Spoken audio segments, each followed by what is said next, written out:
E aí, pessoal, tudo certo?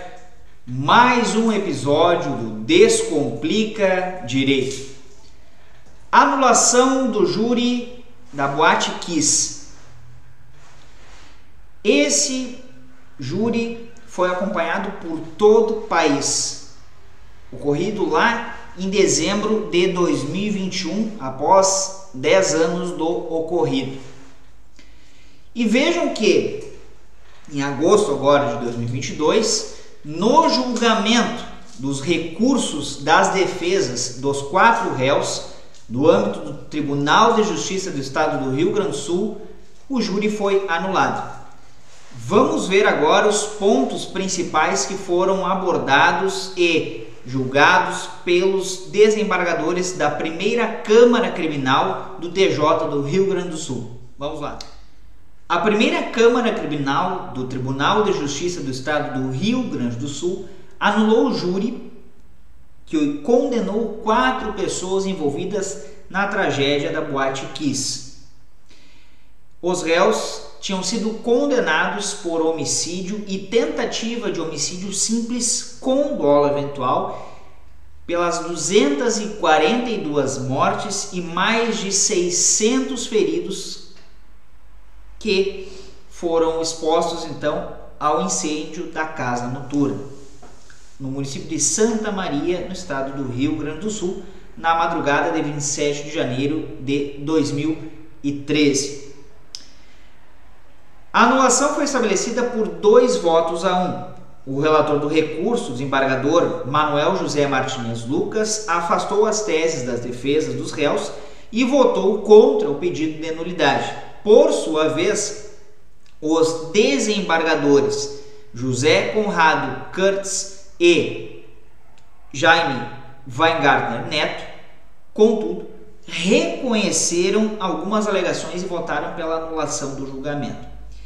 Vejam que os pontos elencados pelos 2 desembargadores, o revisor e vogal, foram responsáveis pela análise das preliminares que foram aventadas pelas defesas dos 4 réus e, ainda em sede das preliminares, o júri foi anulado. Sequer se adentrou ao mérito.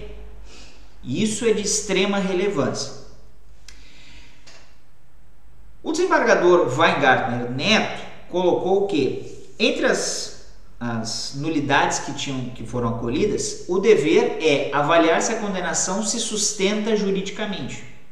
E justamente por não se sustentar juridicamente é que o júri foi anulado.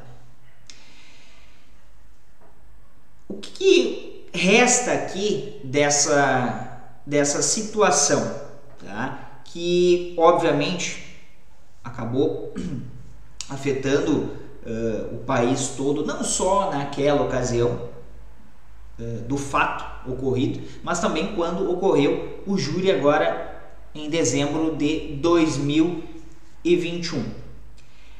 Os principais pontos que foram aventados têm a ver, primeiro, com o sorteio, a forma com que o sorteio dos jurados ocorreu. Ele foi particionado e, além disso, o último sorteio sequer observou o prazo estabelecido pelo Código de Processo Penal.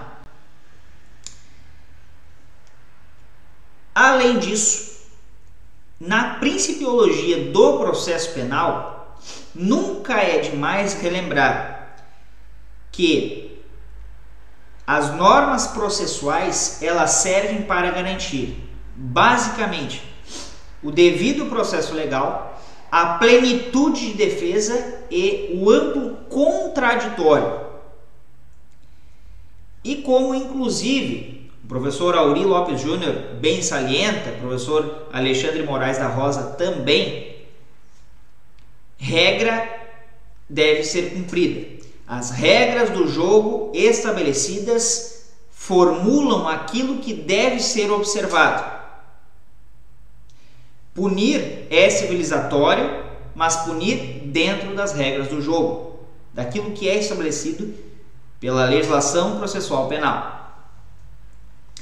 Vejam que, nesse sentido, pelo menos os pontos que foram aventados, como já foi referido, a questão do sorteio dos jurados, que deve ser feito em, no máximo, 10 dias úteis anteriores à sessão, que é o que estabelece lá o 433, parágrafo único do CPP. No último sorteio não foi observado esse prazo. Além disso tudo, outro ponto que foi reconhecido também é com relação à escolha dos jurados. A escolha dos jurados, principalmente porque o Ministério Público, de modo geral, não só no Rio Grande do Sul, mas em outros estados da Federação, tem acesso ao que se chama Sistema Consultas Integradas. E lá, diversas informações de nós todos estão disponíveis. Claro, cada um com o seu nível de sigilo e de acesso ao sistema. Mas vejam que as defesas apresentaram ainda nas manifestações anteriores ao júri a sua discordância com relação à forma da escolha dos jurados. Que vejam, muitos jurados, por terem visitado parentes que passaram pelo sistema prisional lá no início da década de 2000, dos anos 2000, não puderam participar do sorteio para o Conselho de Sentença, porque seriam tendentes a terem compaixão, a não condenarem os réus. Basicamente isso. Além de verem e verificarem ocorrências nas quais as pessoas eram autores e vítimas. Olha o grau de invasão de privacidade que há com esse sistema. E que, inclusive, principalmente o desembargador Weingarten Neto colocou, é um tema que deve ser discutido, porque recorrentemente é discutido, mas não se tem algo taxativo. Inclusive, após a Lei Geral de Proteção de Dados. A única coisa que há é um convênio entre a Procuradoria-Geral de Justiça do Estado do Rio Grande do Sul e o Poder Judiciário. Vejam que é extremamente delicada essa situação, esse tema. Continuando, ato contínuo é isso. Os jurados têm de estar, durante todo o período do júri, durante o tempo que levar para ocorrer o júri, incomunicáveis. Incomunicáveis. E lá pelas tantas, durante o julgamento, o juiz resolveu chamar os jurados, sem a presença das defesas e também da acusação, para uma conversa particular. O que foi tratado lá? Outra situação ocorrida que gerou a anulação do júri, que foi bem especificado pelos julgadores, tanto pelo revisor quanto pelo vogal. Outra situação também que é importante destacar foi a violação ao princípio da correlação entre a denúncia, entre a decisão de pronúncia, no caso, e a sustentação da acusação. Por quê? A pronúncia ela deve se limitar ao que diz a acusação, sendo que a defesa se defende dos fatos admitidos naquela decisão de pronúncia. No entanto, no caso do júri da Boate Kiss, o que ocorreu, a exemplo, com um dos réus, foi que ele foi pronunciado por condutas comissivas e a acusação, na réplica, inovou na tese acusatória.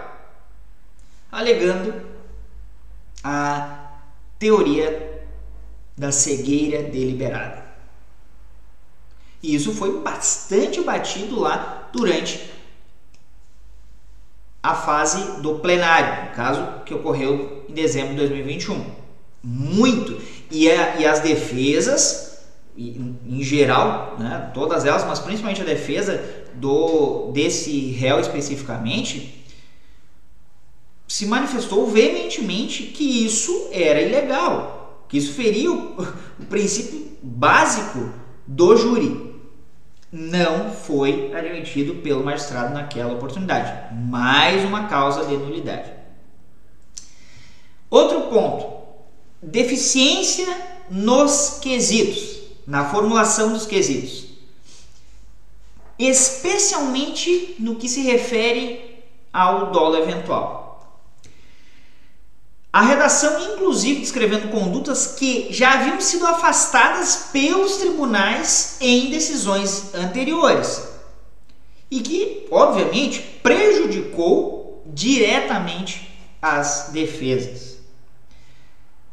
No mesmo sentido, a escrita dos quesitos gerou uma complexidade na compreensão do corpo de jurados, prejudicando uma decisão mais assertiva, mais objetiva, mais adequada aos fatos ali apresentados.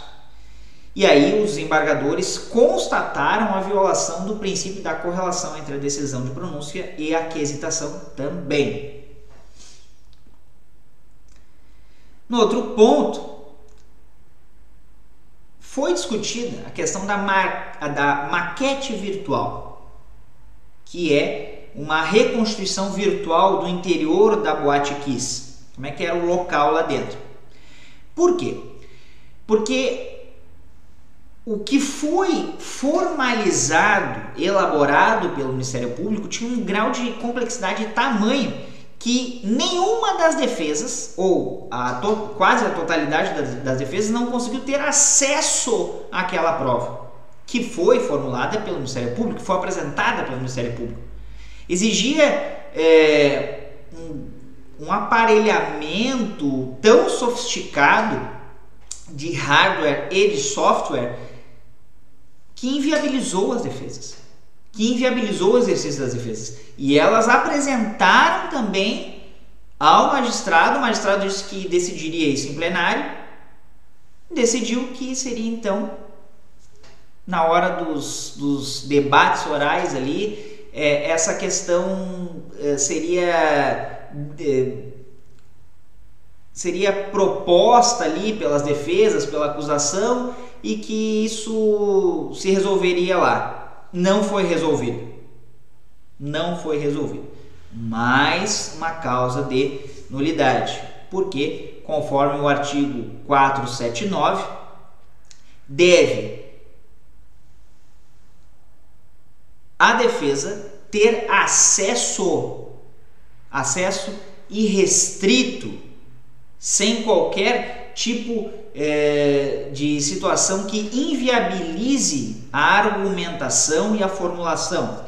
Obviamente que a utilização dessa maquete virtual, além de causar surpresa, também é uma grave violação ao contraditório e à plenitude de defesa, como a gente já colocou anteriormente aqui. E um outro ponto mais para o fim então dessa análise dos desembargadores foi a decisão, e aí muito importante isso, a decisão tomada pelo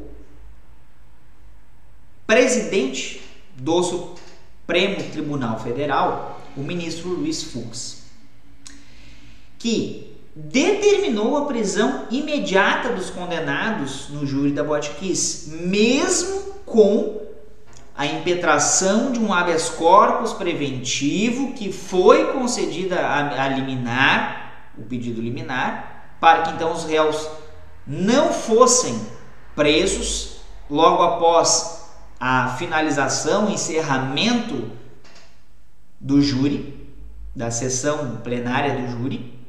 E aí O Ministério Público, evidentemente que irresignado com aquela decisão, se valeu de uma lei que não se aplica ao direito penal e muito menos ao processo penal para então chegar ao STF. E aí, olha que interessante também. A visibilidade e complexidade do processo não pode servir como justificativa permissiva para a violação dos direitos e garantias. Porque a posição que o júri sustenta e está na sistemática legal não é por acaso. Lá no artigo 5º, inciso 38 da Constituição Federal. O júri é uma garantia do cidadão e, como tal, deve ser interpretado. Vejam que interessante isso. A visibilidade e complexidade de um processo não pode ser base e muito menos uma justificativa permissiva para a violação dos direitos e garantias. Até porque o júri, previsto lá no artigo 5º, inciso 38 da Constituição Federal, é uma garantia do cidadão e, como tal, deve ser interpretada e aplicada. Então, todas essas situações jurídico-legais que foram aventadas pelas defesas dos 4 réus e analisadas em sede de preliminar das apelações, foram responsáveis pela anulação do júri da Boate Kiss. Ou seja, esses erros praticados pelo magistrado durante a condução dos trabalhos permitiu que então o júri fosse anulado. E olha como é civilizatório e democrático isso. Se estamos diante do Estado democrático de direito, que deve ser observado, deve ser garantido e cumprido conforme estabelece o texto constitucional, como se permitir que situações como essas, que ocorreram no caso da Boate Kiss, no júri, sejam levadas adiante? Qual o sentido das regras processuais, das regras constitucionais dos direitos e garantias, se não são observados por quem deve observar? Não se justifica uma ilegalidade com outra ilegalidade. Não se justifica o crime com o cometimento do outro, de um outro crime. E isso deve ser extremamente alertado para que as regras do jogo sejam cumpridas. Era isso por hoje então, pessoal. Não se esqueçam, se não são inscritos ainda, se inscrevam no canal, porque a inscrição de vocês é de extrema relevância para a continuidade do projeto. Não esqueçam também de comentar, de curtir e compartilhar. De nos seguir lá no @descomplicadireito01 no Instagram e também no formato podcast, no Spotify e em outras plataformas de áudio e música. Era isso por hoje. Um abraço a todos e todas e até mais.